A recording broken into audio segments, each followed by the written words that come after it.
Hello friends, मेरे channel learning electronics में आपका स्वागत है। आज हम लोग कचॉप्स वोल्टेज लॉ देखेंगे और उससे रिलेटेड एक प्रॉब्लम भी सॉल्व करेंगे। लास्ट क्लास में हम लोगों ने कचॉप्स करंट लॉ पढ़ चुके हैं, तो वीडियो स्टार्ट करने से पहले मेरे चैनल को सब्सक्राइब कर लीजिए और बेल आइकन को भी प्रेस कीजिए ताकि और अपडेटेड वीडियोस आप तक पहुंच सकें। तो चलिए वीडियो स्टार्ट करते हैं। कचॉफ लॉस जो होते हैं, इनको एक जर्मन साइंटिस्ट जिसका नाम था गुस्टैव रॉबर्ट कर्चॉफ, इन्होंने डेवलप किया था। और ये जो लॉस हैं, हम लोग जानते हैं कि नेटवर्क एनालिसिस में इनका बहुत ज़्यादा यूज़ होता है। और साथ ही ये लॉस जो हैं डीसी और एसी सर्किट्स दोनों में ही यूज़ हो सकते हैं। तो इन्होंने जो है इंटरकनेक्शन ऑफ नेटवर्क एलिमेंट्स जो होता है, उनको इजीली एनालाइज करने के लिए ये लॉस को डेवलप किए थे। इन्होंने दो लॉस दिए हैं। फर्स्ट लॉ जो है वो है कचॉफ्स करंट लॉ, जो फ्लो ऑफ करंट के साथ डील करता है। और सेकंड लॉ जो है वो है कचॉफ्स वोल्टेज लॉ, जो नेटवर्क एलिमेंट्स जैसे कि रेजिस्टर्स, कैपेसिटर्स और इंडक्टर्स में जो वोल्टेज ड्रॉप होता है उसके साथ डील करता है। तो इस क्लास में हम लोग कचॉफ्स वोल्टेज लॉ पढ़ने वाले हैं। कचॉफ लॉस के कुछ लिमिटेशंस होते हैं। ये लॉस जो हैं लम्प्ड एलिमेंट मॉडल पे बेस्ड हैं। इसका मतलब ये लॉस जो हैं सिर्फ लम्प टाइप ऑफ नेटवर्क्स में ही एप्लीकेबल हैं। लम्प टाइप ऑफ नेटवर्क मतलब ऐसे नेटवर्क्स जिसमें नेटवर्क एलिमेंट्स जैसे कि रेजिस्टर्स, कैपेसिटर, इंडक्टर्स जो हैं फिजिकली सेपरेबल हों, जिसको हम लोग सेपरेट कर सकें। ऐसे नेटवर्क्स को हम लोग लम्प्ड नेटवर्क बोलते हैं। तो ऐसे नेटवर्क्स में ही ये लॉस एप्लीकेबल है। लेकिन डिस्ट्रीब्यूटेड नेटवर्क जो होता है, जिसमें नेटवर्क एलिमेंट्स को फिजिकली सेपरेट नहीं कर सकते, ऐसे नेटवर्क्स में ये एप्लीकेबल नहीं होता। तो डिस्ट्रीब्यूटेड नेटवर्क का एग्जांपल है ट्रांसमिशन लाइन, जिसमें ये लॉस एप्लीकेबल नहीं है। अब कचॉफ वोल्टेज लॉ का स्टेटमेंट देख लेते हैं। स्टेटमेंट है एल्जेब्रिक सम ऑफ वोल्टेज और voltage drops in any closed path और mesh of the network traversed in single direction is zero. यहाँ पे टर्म आया है एल्जेब्रिक सम। एल्जेब्रिक सम का मतलब होता है कि जब क्वांटिटीज का जो भी वैल्यूज हम लोग ले रहे हैं उनका पॉजिटिव और नेगेटिव साइन कंसिडर करें। तो algebraic sum of voltage drops का मतलब है कि वोल्टेज ड्रॉप्स जो भी होंगे या वोल्टेजेस जो भी होंगे,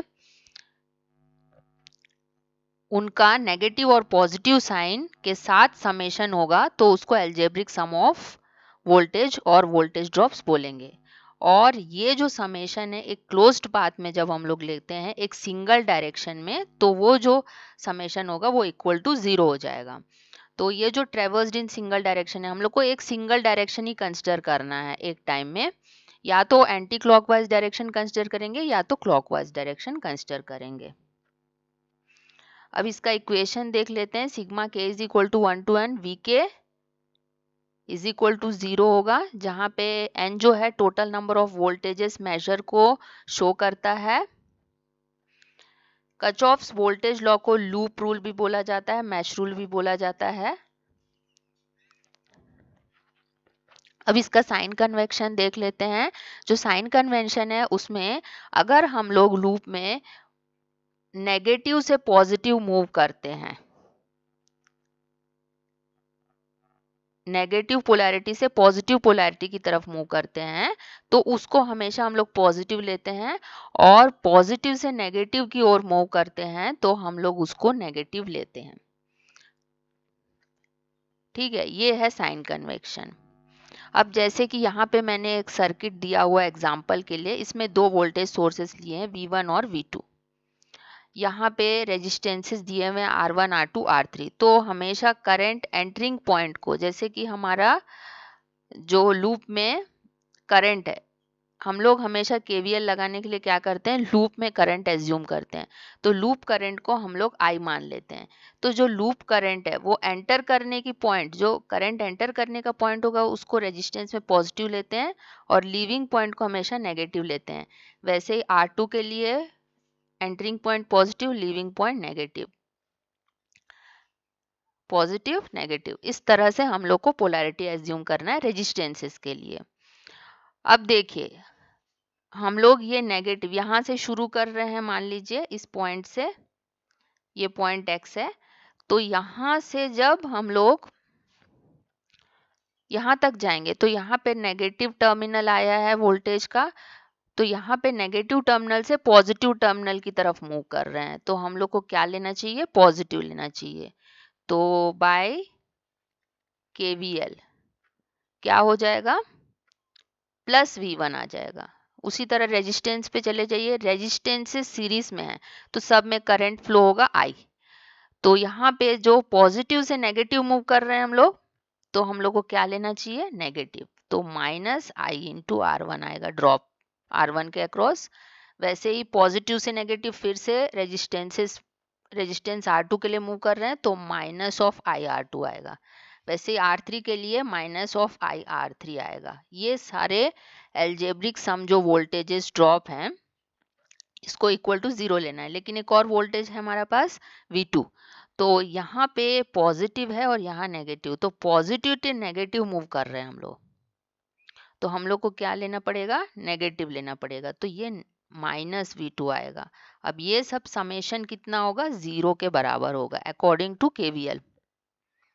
ठीक है, तो फिर से हम लोग उसी पॉइंट पे पहुंचे जहां से शुरू किए, वही पॉइंट पे हम लोग एंड करेंगे KVL को।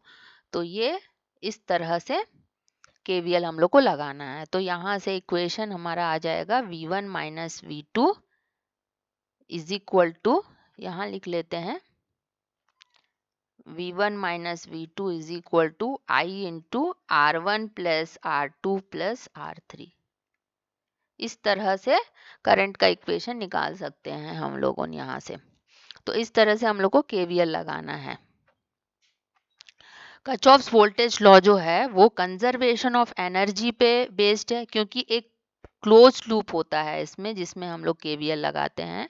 तो जहां से हम लोग शुरू करते हैं KVL लगाना वहीं पर एंड होता है, इसीलिए यहाँ पे कोई भी लॉस ऑफ एनर्जी नहीं होता है। इसीलिए हम लोग बोलते हैं कि ये कंजर्वेशन ऑफ एनर्जी पे बेस्ड है। अब इसका यूजेस देख लेते हैं। फर्स्ट यूज है, इसको जब ओम्स लॉ के साथ यूज करते हैं तो मैश एनालिसिस में यूज होता है।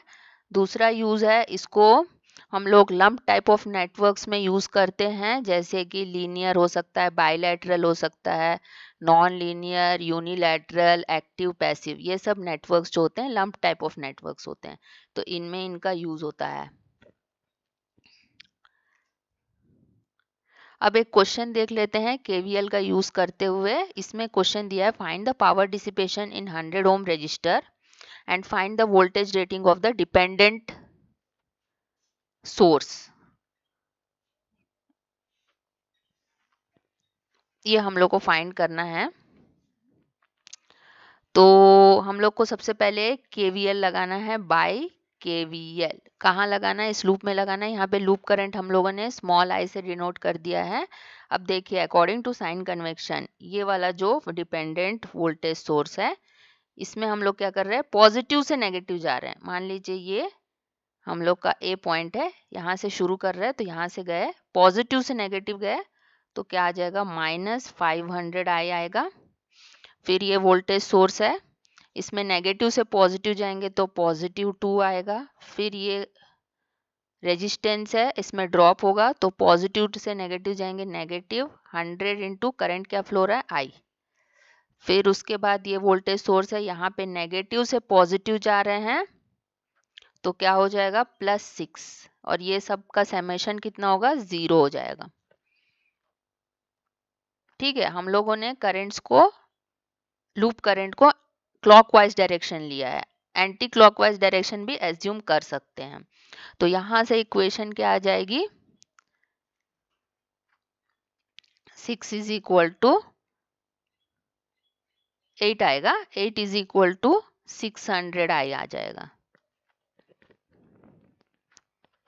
ठीक है, ये इक्वेशन आएगी। अब I का इक्वेशन निकाल लेते हैं। I इज इक्वल टू क्या हो जाएगा, यहाँ से I इज इक्वल टू हो जाएगा 8/600 is equal to 13.33 milli ampere आ जाएगा। I इज इक्वल टू, ठीक है, अब हम लोग को पावर डिसिपेशन निकालना है। पावर डिसिपेशन का फॉर्मूला क्या होता है? आई स्क्वायर इंटू रेजिस्टेंस, मतलब इंटू 100। तो ये आई कितना है? 8/600 होल स्क्वायर इंटू 100 होगा। इसको सॉल्व करेंगे तो हम लोग को मिलता है 17.77 milliwatt power dissipation.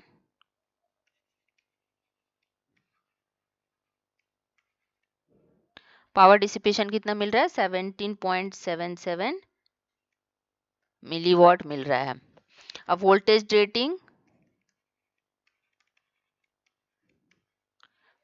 Rating of dependent source निकालना है, मतलब ये डिपेंडेंट सोर्स है, इसका वोल्टेज रेटिंग मतलब ये वोल्टेज कितना आएगा ये निकालना है। 500 इंटू आई करेंगे तो ये हो जाएगा 500 इंटू आई क्या है? 8/600 इज इक्वल टू कितना आएगा?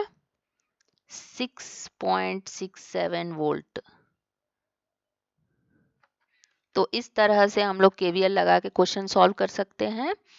तो अगर वीडियो अच्छा लगा होगा तो सब्सक्राइब करिए। Thank you very much for watching and please do subscribe my channel for more updates.